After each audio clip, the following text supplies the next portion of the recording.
High family, எப்படி நல்லா இருக்கீங்களா? நான் உங்கள் ராஜலட்சுமி பேசுகிறேன். இந்த இடையில நீங்கள் பார்க்க போகிறது TNPSC group and mains exam December 1, 2, 3, 4 நாள் நடக்க போகுது. கண்டிப்பாக இது ஒரு மிகப்பெரிய யுத்தம் தான் இருக்கும். மைண்ட் செட்டு கொஞ்சம் டிஸ்டர்ப்டாக இருக்கும். என்னடா படித்தோம் ஞாபகம் வருதா இல்லையா அப்ளை வச்சுப்பீங்க. பட் நான் சொல்கிறது என்னென்னா, அமைதியாக வச்சுக்கோங்க, போய் எழுதுங்க, உங்களுக்கு தெரிஞ்சது எழுதுங்க.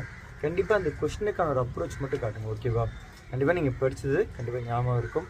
அந்த கொஷின்ஸ் அது ரிலேட்டடாக தான் இருக்க போகுது. சில கொஷின் டேரெக்டாக இருக்க போது, சில கொஷின் இன்டெரக்டாக இருக்கும். ஆனால் கண்டிப்பாக உங்களால் எழுத முடியும். ஆனால் எந்த கொஷினும் விட்டு வராது. தெரிஞ்ச கொஷினை வேகமாக எழுத முடியுங்க, தெரியாத கொஷினை அந்த லாஸ்ட்டாக வச்சுக்கலாம், சரியா?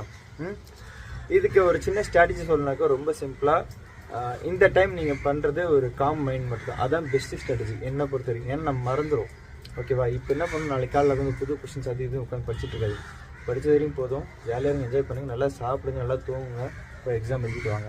ஓகே, போட்டு ப்ரெஷர் பண்ணிக்க வேணாம், ஓகேவா? இதை மட்டும் பண்ணுங்கள், வேறு எதுவும் வேணாம், ஓகேவா? அதுமாரி கொஷின் பேப்பர் வந்து எனக்கு வாட்ஸ்அப்பில் அனுப்புங்க, நம்ம செக் பண்ணுவோம். ஓகே, எத்தனை கொஷின்ஸ் நம்ம கோர்ஸில் வந்திருக்குன்னு செக் பண்ணுவோம், சரியா? போயிட்டு வரணும், பார்த்து போயிட்டு வாங்க, சேஃபாக இருங்க. மழைலாம் பெஞ்சிட்டு இருக்குது, ஸோ கேர்ஃபுல்லாக இருங்க. By from take care.